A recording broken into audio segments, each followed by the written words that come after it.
Buen día nuevamente, alumnos. Soy el profesor José Andrade y vamos a continuar con el desarrollo de la semana 3 de su ciclo Repaso UNI.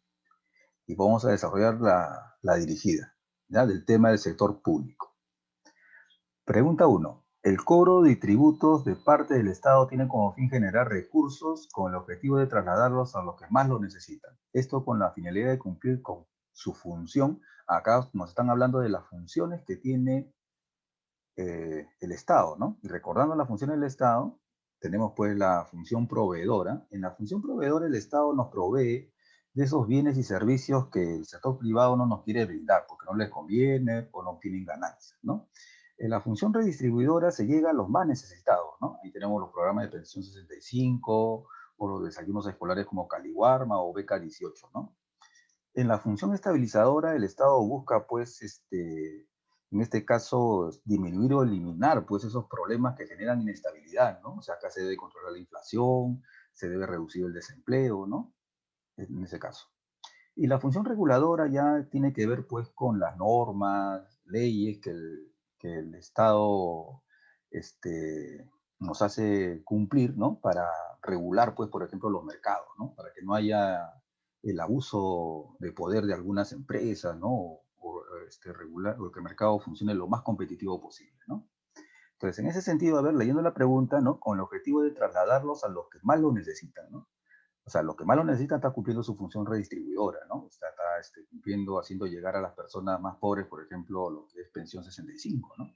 Entonces ahí la clave sería entonces la B, ¿no? Redistribuidora. Vamos a la siguiente pregunta.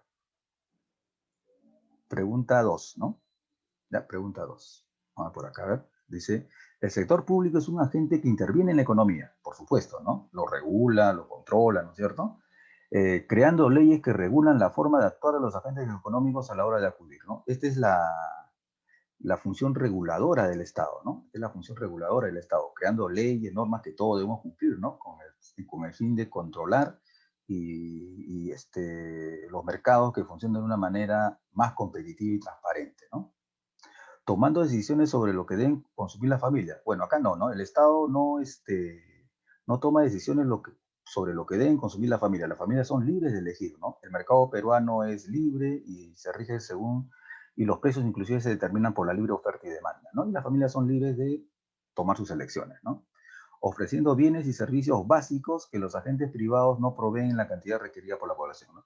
Esto de acá es la función proveedora del Estado, ¿no? Es la función proveedora del Estado, ¿no? Nos provee de esos bienes y servicios que el sector privado no nos quiere brindar porque no le conviene, no tienen ganancias de ellos, ¿no?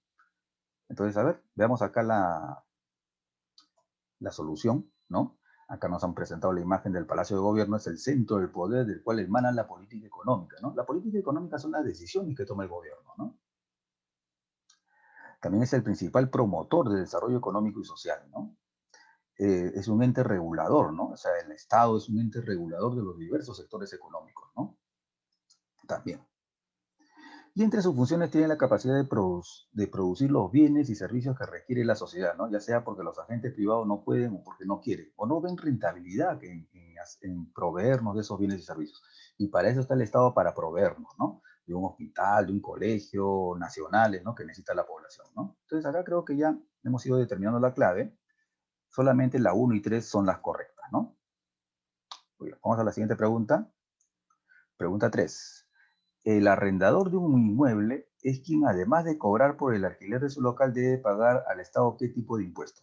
Cuando tú arriendas o alquilas, acá se paga, si tú estás arrendando un inmueble es porque tienes un departamento, tienes una casa, un terreno que alquilar, tienes un patrimonio. Y cuando se cobra impuestos sobre el patrimonio, sobre lo que tienes, esos son impuestos directos, ¿no? Y ahí está un tipo de impuesto a la renta, ¿no? Que vamos a recordar acá. El impuesto a la renta tiene 5 categorías, ¿no? El primero tiene que ver pues con el arrendamiento, alquileres, ¿no? Si tú alquilas una casa, un terreno o alquilas bienes muebles como una máquina o un auto, tienes que pagar un impuesto a la renta de primera categoría. El de segunda categoría tiene que ver más con los intereses por la colocación de capitales, ¿no? O sea, tú cuando inviertes capitales y obtienes intereses vas a pagar un impuesto a la renta de segunda categoría. El de tercera categoría grava a los empresarios, ¿no? Los empresarios, las actividades comerciales, industriales, servicios, negocios, acá están los empresarios. Los empresarios pagan un impuesto a la renta de tercera categoría, ¿no? Sobre sus utilidades, ganancias, ¿no? Y el de cuarta y quinta categoría es para los trabajadores, ¿no? El de cuarta categoría son para los trabajadores independientes y el de quinta categoría para trabajadores dependientes, ¿no? Entonces, en este caso, lo que es arrendamiento es un impuesto a la renta de primera categoría. La clave es la C, entonces. Vamos a la siguiente. Pregunta 4. Entre una de las siguientes alternativas, señala aquella que esté afecta del pago de impuesto a la renta de cuarta categoría. De nuevo, ¿eh? Impuesto a la renta de cuarta categoría para trabajadores independientes, ¿no? Trabajadores que no tienen jefe, trabajan por su cuenta y por el trabajo que hacen le pagan y ellos entregan un recibo por honorario, ¿no? Algo así. ¿De acuerdo? Entonces, el pago de un recibo de energía eléctrica podría estar asociado más a pagar el IGB, por ejemplo, ¿no? Cuando pagamos la luz, pagamos IGB, es un impuesto indirecto, ¿no? No tiene que ver con el impuesto directo de impuesto a la renta de cuarta categoría, ¿no? El alquiler de una casa de familia, bueno, el pago por alquilar una casa tienes que pagar un impuesto a la renta de primera categoría, ¿no? No de cuarta. La venta de bienes y servicios puede estar relacionado con el IGB, el impuesto selectivo al consumo, ¿no? Dependiendo del bien que estemos analizando, ¿no? Los ingresos del trabajador independiente, esto sí, ¿eh? Los ingresos del trabajador independiente sí se relacionan con el impuesto a la renta de cuarta categoría, ¿no? La colocación de dinero en entidades bancarias, ¿no? Bueno, ahí por los intereses que puedes estar obteniendo, puedes pagar un impuesto a la renta de segunda categoría, ¿no? Entonces acá creo que ya la clave ya la estamos determinando, ¿no es cierto? El de cuarta categoría son para trabajadores independientes, ¿no? Por ejemplo, este electricista termina su trabajo, le pagan y le entrega un recibo por honorario para poder declararlo en la SUNAT, por ejemplo, y cumplir con sus obligaciones tributarias, ¿no? Y el de quinta categoría son para trabajadores dependientes, ¿no? Estos trabajadores ya cumplen un horario de trabajo, tienen un jefe, tienen una relación de dependencia, ¿no? Entonces acá la clave es la D, ¿no? El impuesto a la renta de cuarta categoría está relacionado con esto, con los ingresos de los trabajadores independientes. Pregunta 5, ¿no? Dadas las siguientes proposiciones referidas a la tipificación de los impuestos en el Perú, se puede afirmar que, miren, la tipificación de los impuestos en el Perú, los impuestos se clasifican en dos, ¿no? En los directos e indirectos, ¿no? Los directos graban a tu patrimonio, graban a lo que tienes, graban a tus ingresos, a lo que ganas.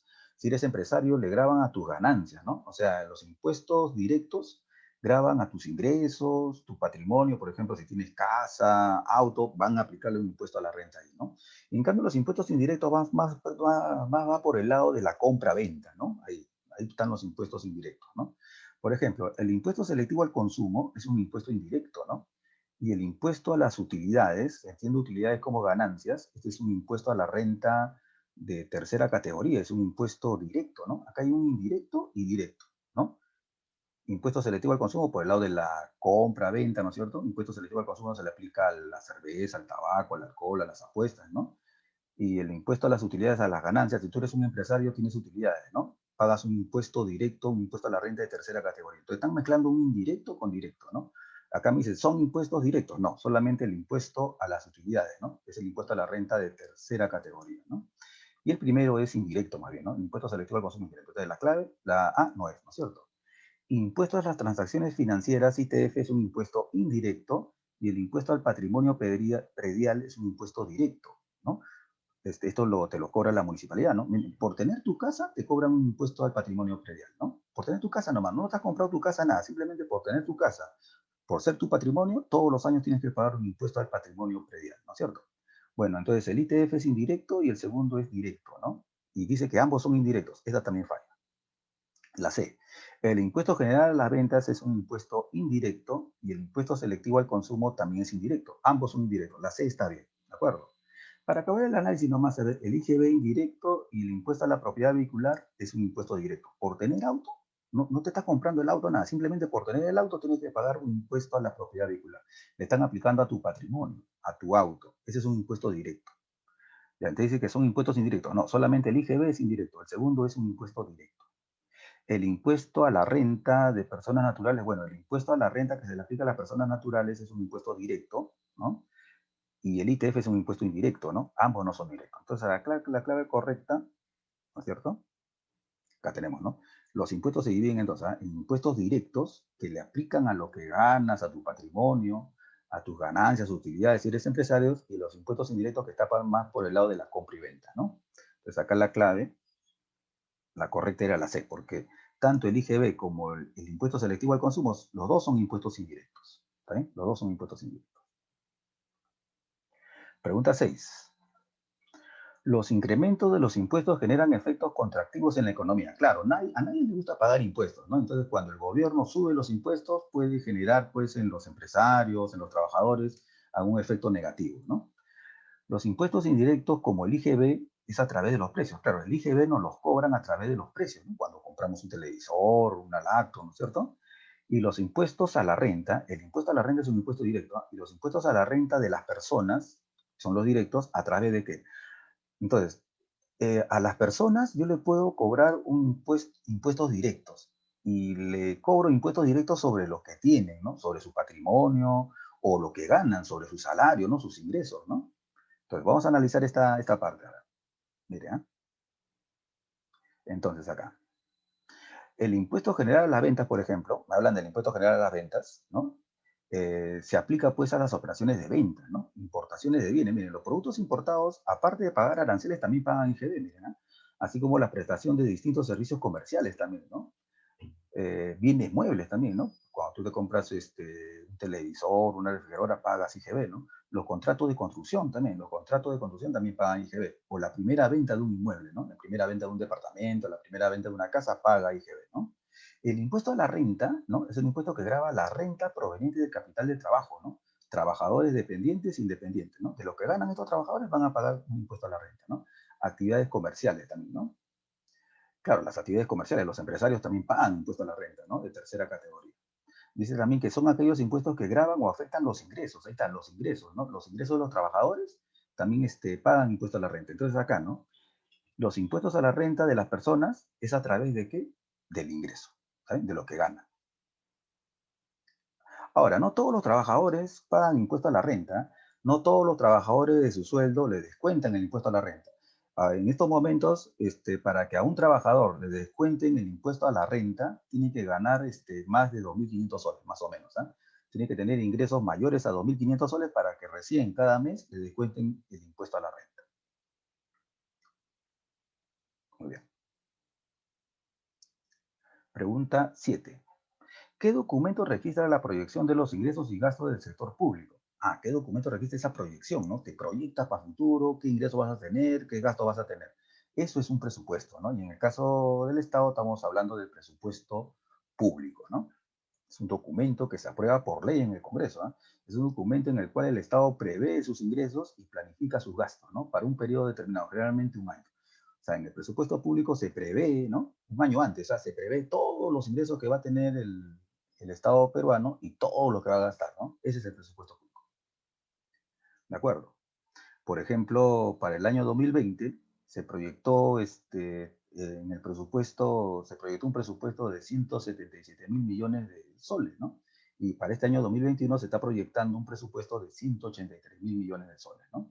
Ha habido un aumento de más o menos 3.2%, ¿no? Como 5.000 millones de soles más se va a tener en cuenta en este presente presupuesto de este año, ¿no? Entonces, ese documento se llama pues presupuesto público, ¿no? Donde se proyectan los ingresos y gastos futuros, ¿no? Muy bien. Y la pregunta 8, ¿cuál es el rubro cuyo pago no constituye un gasto corriente del gobierno central, ¿no? ¿Cuál es el rubro cuyo pago no constituye un gasto corriente del gobierno central?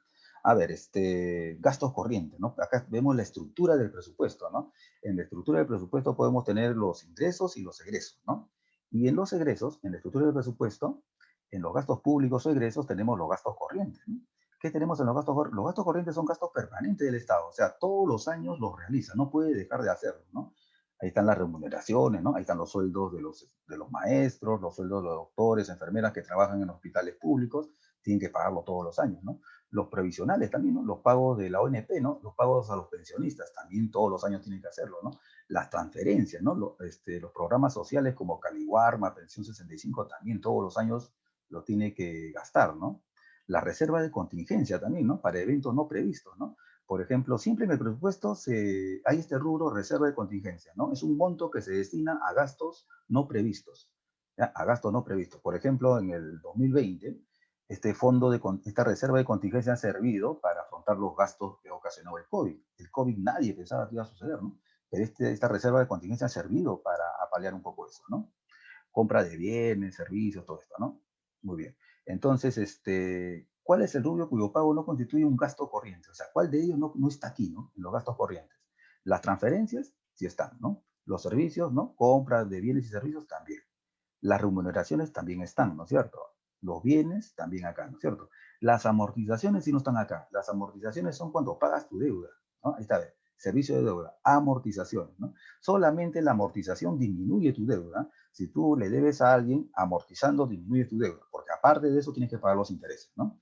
Entonces, las amortizaciones están en la estructura del presupuesto en servicio de deuda, ¿está bien? Entonces, acá colocamos la clave, entonces, es la E. Las amortizaciones no están en los gastos corrientes, no están especificados aquí.